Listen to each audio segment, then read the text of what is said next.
Well, hello everyone. Before beginning this week's sermon, I'd like to ask you to mark a very important date in your calendars. The date is Sunday, December 1st, and the occasion is the celebration of a milestone in the lives of two very important people in our church. This past summer, Pastor Lenora from our Union City congregation and Pastor Mike from our Edinburgh congregation both celebrated their 10th year of full-time pastoral ministry at our church. On Sunday, December 1st, we're going to recognize and celebrate their decade of pastoral ministry in a very special way, the details of which I'll be sharing with you shortly.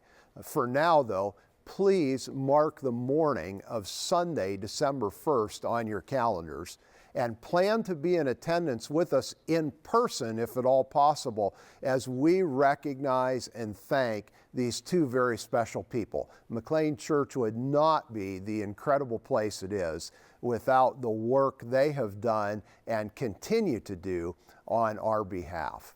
Now today, we come to the final week of our What is the Church series.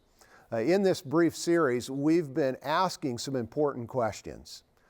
Is the church still relevant? Does the church still have a meaningful place in our society? Is there still a need for the church in today's culture? Now, if we were to answer these questions solely based on church attendance trends, the answer would be a resounding no. Church attendance has declined approximately 40% over the past 30 years, which would indicate that no, the church is not relevant. No, the church does not have a meaningful place. No, there is not a significant need for the church in today's culture. And maybe these answers are right. Maybe the church is a product of a world that no longer exists. Maybe the church no longer has a purpose in today's culture. Maybe its meaningful time has passed. Or maybe not. Maybe the church is still relevant, still has a meaningful place, still is needed, but perhaps we've lost sight of what the church's relevance and value really is. So to figure out what perspective is correct, we first have to ask, what is the church? Only then can we decide if the church is still needed or if we still need the church. Now, the answer to the question, what is the church, can't be separated from the question, what did Jesus teach? Because whatever else the church has been and done throughout history, the church's activities have always revolved around the teachings of Jesus. So last month, we saw that one of the primary things Jesus taught was that everything is spiritual, which is to say that behind everything we see, touch, and physically experience, there is a larger, greater dimension. This larger spiritual dimension is the ultimate source of life's meaning, purpose, and hope. According to Jesus, connection to this larger spiritual reality is the source of our very salvation in all the forms and ways that term applies. To stay regularly connected to and engaged with this spiritual reality, it requires a pathway, it requires a system. And this is one of the primary things the church provides for us. The church offers a system for spirituality. It provides a pathway to connect us to a larger spiritual reality. Are there other systems or pathways that can do this? Maybe. But clearly, the church provides such a system. The church provides such a path. And that path has worked meaningfully and well for countless people for centuries. And everyone needs a path or system to stay meaningfully engaged with the spiritual dimension of life. Now, last month we also saw that Jesus taught about the importance of compassion. He taught that compassion is the key. To a world and culture ruled by division and exclusion, Jesus taught his followers to love, to care for, to see everyone. The familiar "be holy because I, the Lord your God, am holy" from the book of Leviticus became for Jesus, "be compassionate just as your Father is compassionate," as is recorded in the Gospel of Luke. Compassion, not purity, was the defining quality of what it meant for Jesus to imitate God. Compassion does not divide, exclude, or leave out. Compassion welcomes, includes, and accepts. Jesus modeled compassion through meals. By eating together with everyone, Jesus demonstrated that all were welcome at his table. Everyone had a seat. Everyone belonged. Since its beginning, the church has been a place where everyone eats for free. In some churches, this inclusive meal takes place in a symbolic way as communion or the Eucharist celebrated in the context of a worship service. In our church, this meal takes place both symbolically in worship and practically around the tables in our hub or food court. The meals we share each week before or after a service, they create a place where all are welcome, where all are included, where all are made a part. Can you find that kind of inclusion elsewhere? Maybe. But you can surely find it at the church. The church is a place where no matter who you are, you can belong. And everyone needs a place to belong. Everyone needs a table to have a seat at. Everyone needs a place to eat for free. The final thing we learned in last month's sermon series was that Jesus taught that transformation is the goal. The goal of our spiritual life is not simply to believe the right list of things or obey the right list of rules. The goal of our faith is far greater than having the right set of beliefs or practices. The goal of the life Jesus invites us to experience is transformation. The transformation of our lives and the transformation of our communities. We are transformed as we follow Jesus. Our communities are transformed as we live as transformed people. Jesus invited people to follow him. That's what it means to be a disciple. A disciple is one who follows after someone. The disciples of Jesus were the people who followed after him. Christ continues to invite us to follow after him today. He continues to invite us to be his disciples. Following after someone implies two things. First, it implies there is a place you are trying to go. And second, it implies that the person you are following knows the way to get there. All of us have a place in life we're trying to go. And all of us, whether we realize it or not, are following someone or something that we believe knows the way to get there. The place all of us are trying to go is, I think, the same, although we might refer to it by different terms. We might call it success, fulfillment, satisfaction, happiness, peace, joy. Use whatever term you would like. We are all seeking a point of ultimate contentment with life, regardless of how we define things like success, fulfillment, satisfaction, and the like. The question is, who or what will lead us there? What is the path that will take us where we are trying to go? The late New Testament scholar Marcus Borg noted that every culture develops a body of thinking that defines the path by which that culture or society believes fulfillment or contentment in life will be achieved. Borg referred to this thinking as conventional wisdom. Much of the conventional wisdom of our culture is similar to the conventional wisdom of the first century culture in which Jesus lived. Now, Borg also noted that Jesus routinely challenged the conventional wisdom of his day. He repeatedly presented an alternative wisdom, a different approach or perspective for life than the perspective and approach embraced by his culture. Jesus led his disciples down a different path, a path that Jesus believed would ultimately lead to the fulfillment and contentment his disciples were seeking. Christ continues to do the same today.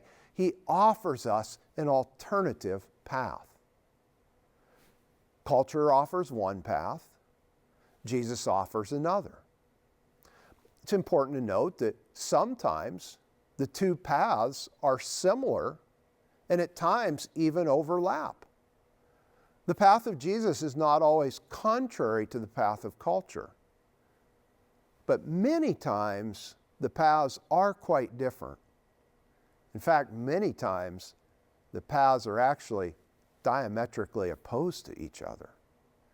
Consider just one example. One path our culture offers for achieving success or fulfillment in life could be called the do more faster path. If you can just fit a little more into your day, squeeze a few more minutes into your waking hours, or figure out how you can do 3 things instead of 2 things at one time, then you'll be on the path to contentment. Make another list and work harder and faster to get every item crossed off. Books are written, seminars are taught, and I'm sure there's more than one podcast that has been produced that offers us to help us and inspire us to follow this path. Do more and do it faster. Jesus suggested a very different approach. He led his followers down a different path. His path recognized and even celebrated human limits. His path gave permission to rest. His path emphasized the importance of perspective and trust. He invited his followers to live into their smallness. Jesus taught and is still teaching that you are not God, but God is God. You can't do it all, but God can do all you need. Pushing harder and faster gets the roles confused. You begin to try to do what only God can do, and in so doing, you push God out of the equation. God chooses not to try to compete with the idol that we often make or trying to make ourselves into by doing more and doing it more efficiently. Jesus taught his followers to rest, to trust, to work within the limits of creation. In repentance and rest is your salvation. In quietness and trust is your strength, is the way Isaiah, the prophet from the Old Testament, put it. As Jesus' followers started down this alternative path, they discovered what our author, Marva Dawn, has described as a Sabbath way of life. They discovered this way of life as they saw it modeled for them in the person of Jesus. And they discovered that this way of life, this alternative path, was way more fulfilling and satisfying than was the path offered to them by the conventional wisdom of their culture. Which path are you following? The path of conventional wisdom or Jesus' alternative path?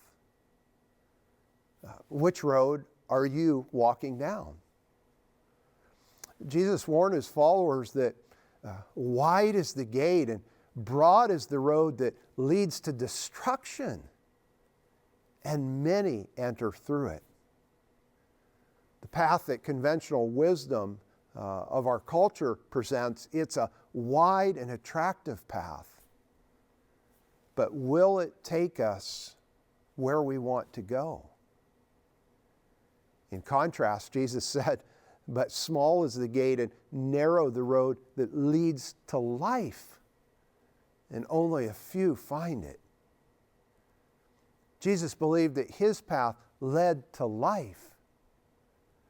The church helps people find, navigate, and remain on that path.